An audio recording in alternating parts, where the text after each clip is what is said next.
let's get started. I am so excited to be here and kick this conference off. So my name is Aurora Scharff. I work with developer experience on the Next.js team at Vercel. And we're going to see how to design the in-between states with Async React today. I know that agents are everywhere, but we're going to do some old-fashioned coding today, OK? But stay until the end, because I do have something for your agents coming. So let's get started. So to learn about Async React, I built an app, of course. This is Event Hub. It's like a conference companion app. You can see my session here and other sessions. And then you can filter and favorite and interact with sessions with the comments and questions and such. But right now, this app is super broken. Let me show you what's the problem with it. So if I click around, you'll see there's lots of delays here. It's very non-responsive. You'll see it takes a while to filter. And even the session page is super broken. I have the worst layout shift ever. And the questions are also slow. And everything just feels super not interactive, right? So why does it do this? Well, the problem is not really that the app is that slow. It's more that we didn't design the moment between the user action and the actual result, right? So it feels very slow, even though it's not that slow. So what's missing here is the in-between states. And this is more of a UX problem than a DX problem. So typically, we as developers might not think about this as much or do it in the wrong way. To better understand what's happening here, let's look at the React render cycle. So yeah, this should be familiar.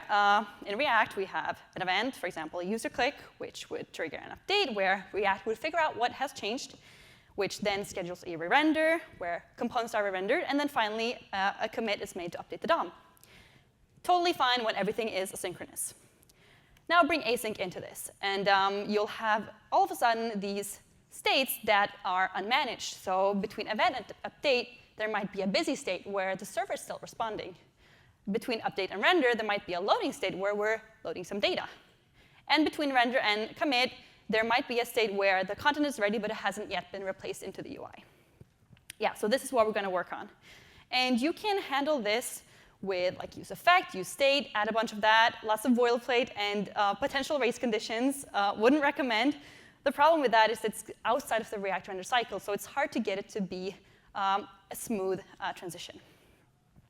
So to solve this problem, the React team introduced something called Async React, which is like a set of primitives to coordinate asynchronous work for you automatically. And the key here is transitions. So a transition would wrap the entire React render cycle here and wrap it all as an action, which can then commit once all of the interactions are ready within this render cycle, so that you don't get any weird flickers or intermediate states or bugs. And for each of these steps, you can use one of the features of Async React. For the busy state, you can bridge the gap here on the, by adding some sort of feedback or optimistic updates. For the loading, you can use Suspense and provide fallbacks. And then for the done, you can even add a view transition to animate the transition between the loading into the content, or whatever it is you're doing. So these gaps are really crucial to manage when the network is slow. But what's really cool is that when the network is fast, they essentially disappear, and the whole interaction would still feel synchronous. So that's the goal here, right? And we encounter these problems whenever we do async data loading, or async navigation, or async mutations. And Async React really shines when you're using some sort of framework that is integrated with it. So for example, I'm going to be using Next.js app router, where the router uses transitions, and my data fetching with server components is going to work with Suspense. So let's go ahead and use this to fix our app. So here in the code, I'm going to check if this is big enough for you guys. Let's first fix the async data loading problem. You might see I have an error here, and I also have sort of a performance problem right now. So there's a 1-second delay before my app is actually able to load. And the issue is also telling me this. So I'm using cache components in the Next.js app router, and with that, I'm getting help that I likely have some sort of performance problem here, which is that my get user favorites is blocking my whole page from loading. And I'm also getting some help on how to fix it. We can cache the data, We can move it within Suspense, or we can allow this route to be blocking, which I don't want to do. I'm going to go for Suspense. So Suspense can let me declaratively define a fallback for a specific component. And checking out what's here, this is the event grid that's triggering this error, so that means I need to wrap this with Suspense so that I can stream in this component and unblock the UI. Let's go ahead and do that. Over here, I'll have my event grid, so I know that this is the blocking component. I'm going to add a Suspense. Who loves Suspense? Woo! We're Suspense, OK. Sounds like talking about Suspense. I love Suspense. OK, let's do a fallback here so that we can unblock this UI. And we're going to do just a nice skeleton that is like matching my content. Let's add this here. And we can wrap this around the event grid here. And yeah, so I can just define my loading state declaratively and stream in this component. Notice when I reload now, I have unblocked the page. I have this static shell instantly available while the dynamic content streams in. So this is making the app already feel fast and predictable. And the best part is that with server components, we get this optimal performance while still being able to fetch data locally, as we love to do in React. All right, so that's the loading state. But with Async React, we can also very easily add animations to the done state. So I'm going to do that with view transitions. So they're pretty simple. They would trigger in transitions and Suspense. And I'm using Suspense, so I can wrap a view transition around this. And it's a pretty subtle crossfade right now. You might not even see it. Let's add some custom CSS to make this more visible. I'm going to animate the enter activator for a view transition and do a slide up for this one. This is my favorite view transition pattern, by the way. And for the fallback, we can animate that too and do a slide down. And let's wrap this around here. And let's see if that looks any better. Beautiful, right? OK, so that's our first in-between state designed. Already it's, woo, OK, clap for that. It's a very simple one. We're going to make a lot more. OK, let's use the same pattern now for the next loading state we have, which is on this session page. It's terrible, right? Like, what is that? Let's fix that one. So it is using Suspense. It's not blocking, but it doesn't have a fallback. And then the comment list is just like a generic spinner. So all we need to do is just add an appropriate loading state for this so that it will feel more predictable. Let's add a fallback. We're going to do one that I already created. That's the right size. And for the comment list, let's do the same thing. Let's do a nicely sized skeleton. And yeah, that should be able to fix our problem here.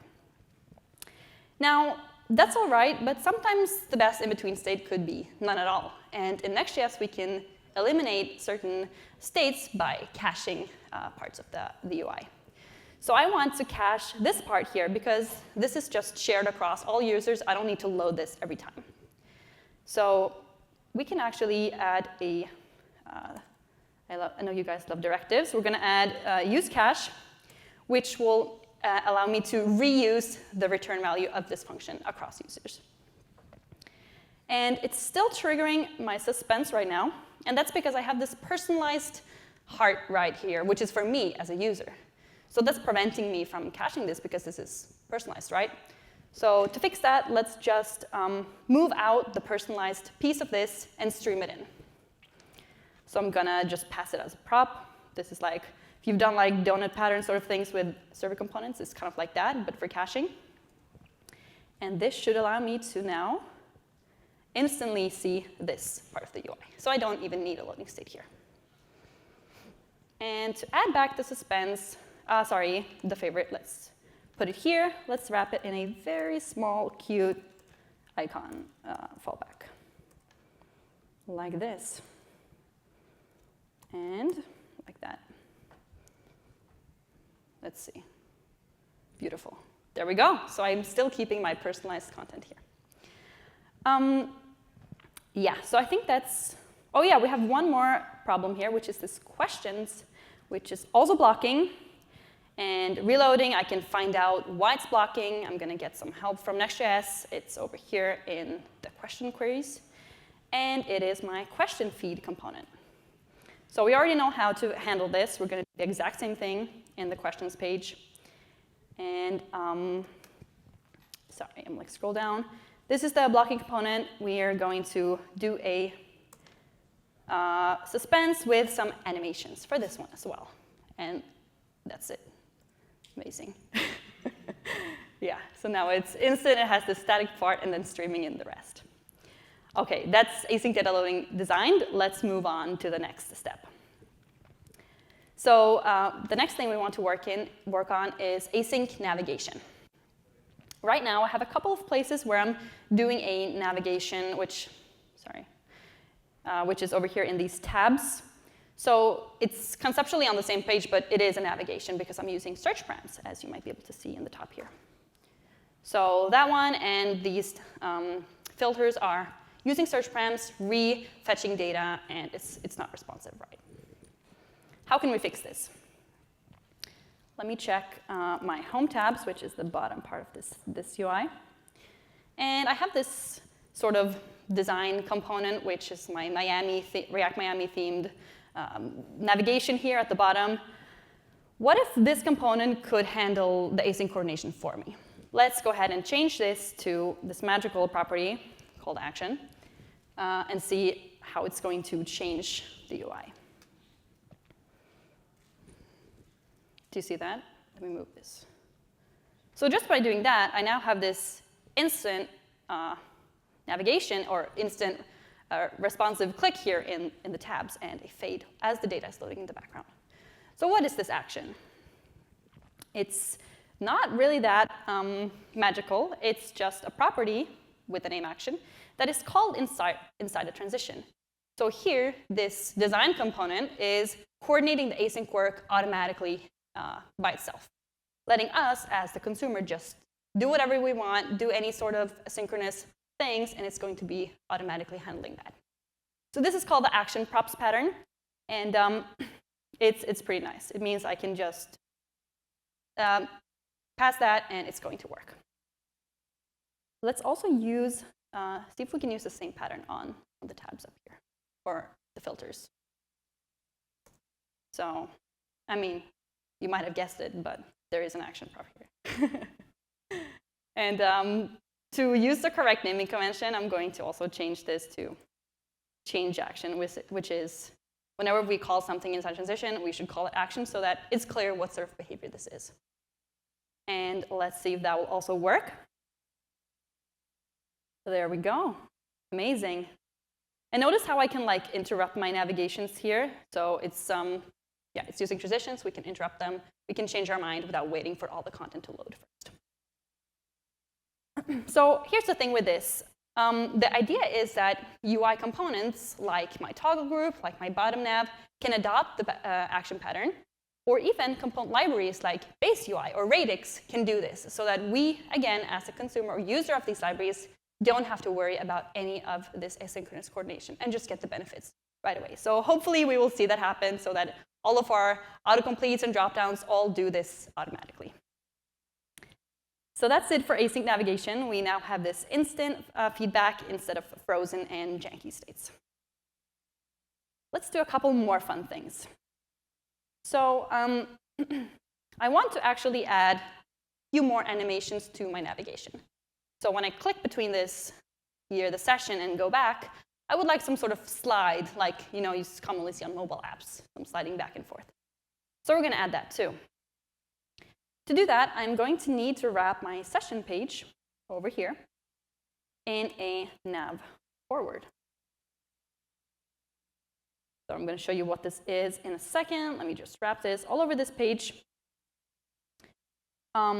This is, of course, it's a view transition. I just extracted it out here with some custom CSS to define my sliding back and forth behavior. We're also going to use the nav back for the home page to get it to animate back.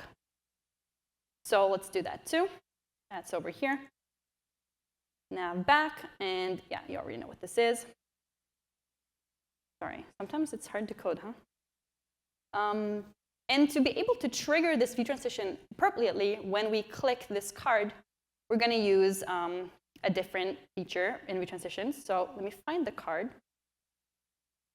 And it's inside here. I have this event card. And we can add a specific type of transition type to decide what animation is going to be triggered on this link. So let's do transition types. This is really just a Next.js shortcut for add transition type, which is a React feature. So we can do nav forward. There we go. And that should be enough to give me a beautiful slide. Sweet. Let's also do the back. We're already like doing great here. So I'm keeping this back button inside a set of session tabs, which is using the same reusable component. We're going to change this to an action so we can use view transitions. And we're going back to the home page. We can use the manual programmatic version, add transition type, nav back. Let's see if it's going to work. There we go. Feels like an app now, huh? Pretty cool. OK, so yeah, let's move on to our final problem area, which is the async mutation. So you saw this heart is like not responsive at all, and I have a bunch of other problems too. Let's just deal with this one first. So since these are like mutations that are unlikely to fail, we can go ahead and eliminate them entirely. As we did with the caching earlier, we can now eliminate these in-between states with optimistic updates. And they can automatically just roll back if there's some sort of error. We don't have to worry about that. So let's head over to this favorite button and do this. And I don't have any action props here. I have to do it myself. That's all right. It's not that hard. Let's do use optimistic here. So let's call this. And we're going to pass in our real value here, the one that's updating after a second or so, as an argument. And it will return a value, which can be optimistic, and then a setter function. So let me just use this all over this component. And optimistic updates are meant to be coordinated with Async React, so I need some sort of transition or action prop. And forms have that built in, so we can just switch this to a form for fun. Let's do a form here, if I can type it, like that. And then close it up. And in here, we're going to move our mutation, and we're going to coordinate our optimistic update too inside this and get rid of the parent default. And that should be enough to handle my optimistic update here. Let's try it out. So it works. And what's really nice is that you can click this, and then you can click again. And as you navigate around, since we're using Async React for everything, it's just one smooth transition from the tabs to the result of these mutations with no weird flickers or intermediate states. All right. We're going to do a few more optimistic updates here. So let's work on the questions. We didn't actually see them that much yet. They're over here. I have this question page. Let me just filter by newest and find out where my form is. That would be here in the questions page. We saw this question feed. It has a form, which is very slow right now and unresponsive. There we go. So yeah, we're going to fix this. And I'm going to switch this out for a pretty cool component, optimistic questions. I just learned this pattern, by the way. But essentially what we do is we have this fake set of questions that just exists temporarily, and then the real questions are still on the server side. So I just fall back to an empty list when there's nothing to do. So that means that we can fire off some questions, and they will be sending, and then they can just resolve later as the server updates. Pretty nice. Yeah, what about the upvote? This one is also slow right now. We can fix this one. It takes quite a while here. Let's add a bunch of cool features to this feature. So we're going to work on the upvote first. You might have guessed what I'm going to do. I'm going to add some logic here. And I'm going to use the updater, reducer function of useOptimistic to handle this increment and make sure they can only upvote once. Let's use the optimistic votes as our values in the app. Did I add it everywhere. Here. Yeah, that should be fine. And then we just need to add an upvote inside this form action to coordinate it with everything else. Oh, I did something really weird, didn't I? Do you see that? Okay, let me fix this. I can do this. Okay, there it is. Oh, thank God. Okay, manual coding. We're going to get through it. Cool. Great. Thank you for that. That was almost went terribly bad. Okay. And I also lost my upvote. Wait. I mean, it's a demo, right? We have to have some problems. Upvote, put it back here. We should be good now. Sorry about that. All right, we're going to see this in action in a bit.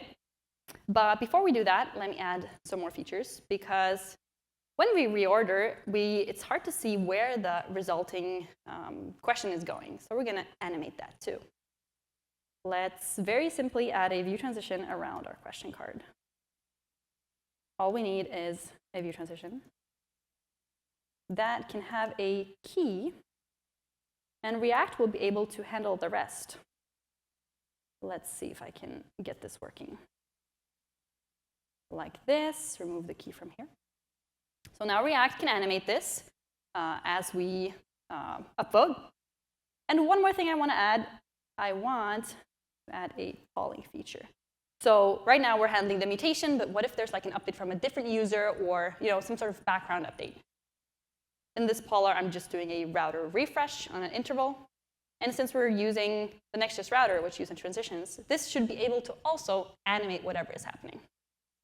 Let's try all of this out in a sec. I hope it's going to work. All right, so I have my two different users here. It's just me, but you'll see the result. So let's try. Let's do 1. And it should, as it settles, appear on the other side. Beautiful. Let's do. And it should also animate. Nice. I mean, it's good, right? Hi. And guess what? If we upvote, it should also animate our resulting other user.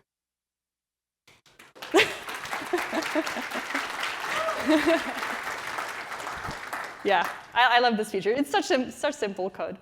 Yeah, so that's our async mutations also designed, and our app can handle both directions with mutation and then background update with this responsive and alive feeling application. Okay, let's review what we've done here. I mean, we have to get rid of this, right, if we're going to remember how bad it was. Let me just get rid of this. Sorry about that. And let's see what it looked like before. Oh my gosh. It feels awful, right? Yeah, what is this? Yeah, so this is what we had before. We had like very frozen interactions and jumping layouts and no feedback on our different clicks, very harsh transitions. Let's deploy this, of course, so we can just get the nice version again. Yeah, we have our animations and the caching, the optimistic updates here. Questions are loading in. Everything is just amazing. So remember that the app is not actually any faster. It's still the same delays, but since we designed the in-between states intentionally like this, it just feels like a completely different experience. Yeah, and by doing all of this, we did increase the first contentful paint, the interaction to next paint, and cumulative layout shifts, so we're improving the core web vitals as well, which will give us better performance and SEO. And this is a pretty small app, but the patterns scale. So with server components, streaming in data, or and caching them with cache components, we will guarantee this fast load and use Async React to coordinate everything to make it responsive. And we will get apps that are resilient and interactive by default. So your users are going to thank you for this. I did say agents at the beginning. Let's go back to that. If you're interested in using view transitions, but you don't want to learn them that much, I have a skill that I created. So it's here, React View Transitions. I've been using this. It's working really well. If you want to try it on your app, go ahead. You can get it at the end of this talk. So yeah, it will be here. Thank you, guys.